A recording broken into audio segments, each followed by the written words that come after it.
Hello mga kakahayag, welcome sa atong channel Kahayag Ministry.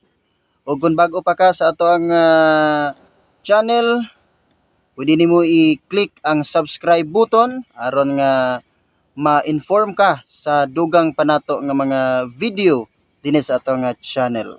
O pwede po ka makapabot sa imong mga comments, suggestions, ug uban pa diha sa atong comment section mga kakahayag.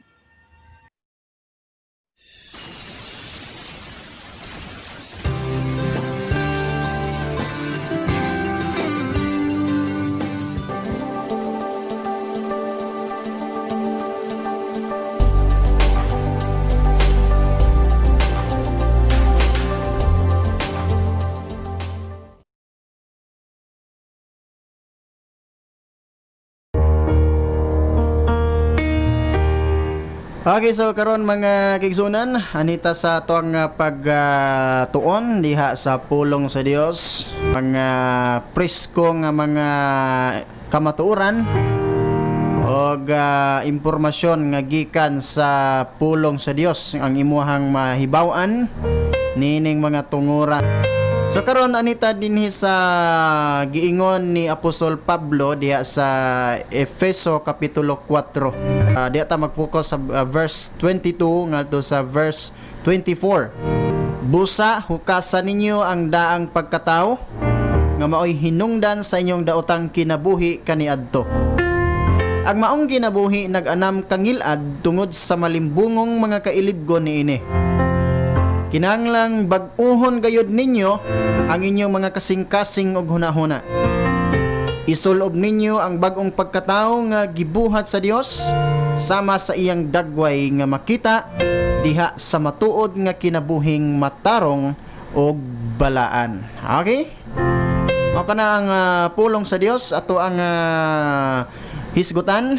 Nagisgot kini sa sapot sa espirituhanon mga kaigsonan. So Kristohanon nga pagpanapot diha sa kamatuoran. So dili ni siya ang physical nga bahin mga igsoon. Diha gini sa spiritual nga bahin. Gingon dinhi nga busa hukasan ninyo ang daang pagkatao nga mao'y hinungdan sa iyong daotang kinabuhi kaniadto. So kinahanglan di ay nga ato agyud nga hukason ang atong daan nga pagkatao. Now unsa maning daan nga pagkatao? Daang sapot nga ato ang nabatunan kaniadto. Sa mao nang mga kinaiya nga salawayon mga kaigsonan. Mga kinaiya nga dili gyud angayan diha sa Ginoo. Dili nimo angayan nga ipresentar diha sa Ginoo. So kinahanglan imong pagasusihon ang mga kinaiya nga dili gid angayan diha sa atubangan sa Dios. Labi na kung doon na kay kinaiya sa pagka ni gitawag sa pagbagibian o tabian o kinaiya sa pag kanunay pagpangdaot sa imong isig katao o di ba kinaiya kanibang kinaiya nga naguna-una lang sa kaugalingon nga interest. So kinahanglan ato anang hukason kay ato namang gipuli ang matuod nato nga sapot sa pagka-Kristohanon nga ginahanglang makita kanunay dire sa ato nga kinabuhi. So hukason nato na tanan mga dautan nga laraw, mga daotang hunahuna ato na nang hukason mga igsoon. Kana bang mga negatibo nga mga panghuna-huna nga diin makadaot lang gyud sa tao o diha kanimo, dalan imuha na siya nga hukason diha sa imong kinabuhi. Kay mao ni nagdala og baho diha sa imuhang espirituhanong lawas. Mga kaigsonan nga kinahanglan nga ato na siya nga kwaon. Kay mo ni mga buling makadaot gyud. Dili lang diha kanimo, dili sa imong isig katao nga nagsud-ong po diha kanimo, labi na diha sa espirituhanong bahin. So matud pa diri ang maong kinabuhi nag-anam kangilad tungod sa malimbungong mga kailibgon niini. Tinuod na siya Manibitang sinina kung arita sa literal nga bahin nga sininang kalibutanon mga igsunan. Kani mo nga gisulob niya na daan na diha sa imuhang lawas. Dugay na kaay na diha sa imuhang lawas wa pag mo isli. Sa tanto nimo dihang pagdugay-dugay mabaho ng maong sinina diha sa imong lawas.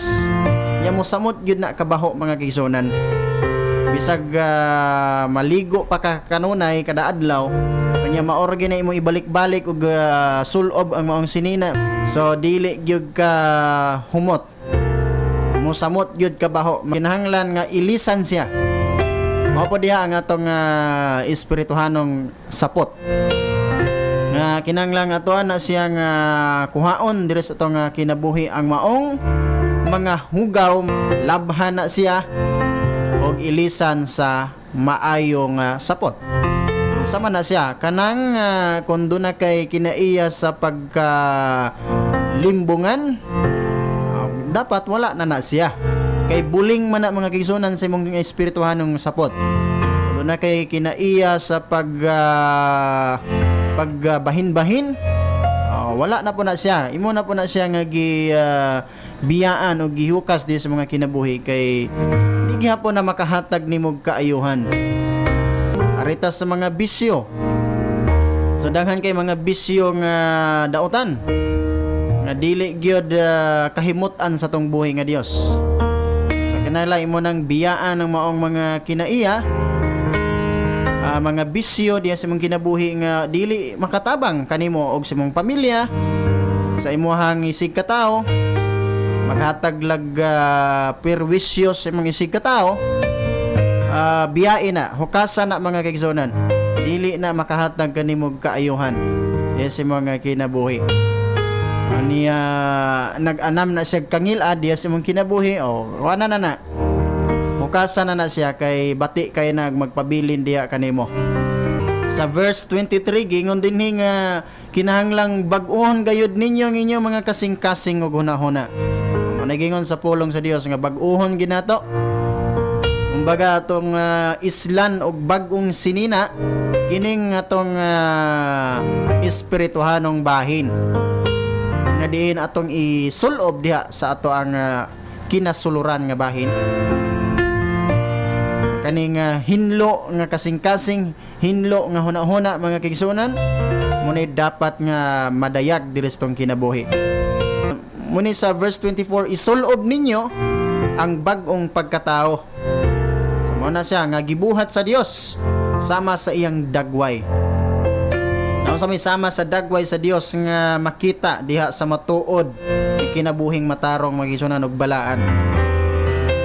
So kanang pagsunod nato kang Kristo sa iyang pagkamatarong, mao na say dagway sa Dios gipangita niya diri sa tong kinabuhi. Na kun kaniadto daog-daogan ka, karon dili na ka mo daog-daog. Kung kaniadto hilabdanon ka sa kaning butang sa imong isig katao, kana dili na nimo na siya himuon karon.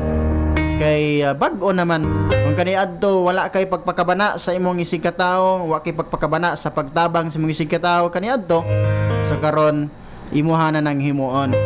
Tungod kay bag-o naman. Kung kaniadto wala kay tamod sa kaubuton sa Dios, labi na sa mga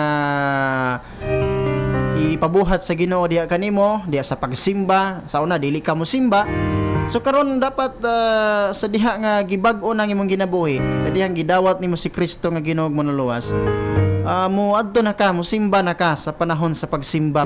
Dili ka maghulat og anon ka, imbitahon ka. Tungod kay naa naman nimo ang balaang espiritu nga kanunay maghatag kanimo og invitation aron nga muadto ka sa pagsimba sa Ginoo. Muna nga ang usa ka tawo nga nakabaton gyud og Kristo, nakabaton og gahom og presensya sa Espiritu Santo, muadto na bisag walay nag-agda kaniya. Ug labi na kun dunay mag-agda kaniya, dili po na ubalibad, muadto ginadayon. Nya sa mga bulhaton diha sa Ginoo, dili po na magbagulbol, dili po ka magbalibad niya ng mga buhatam. Sa muna say bag-ong sapot nga kanunay nato nga isulob matag karon og unya diha sa atong pagka Kristohanon. Nanginaot ko nga kini nakahatag kanimo dugang kahibalo diha sa imong pagpangalagad nga diin imuhang paghimuon unsa pagyud ang kulang nga wala nimo mahimo kay kana kaubuton na sa Dios nga imuha gyud nga tumanon sa kanunay.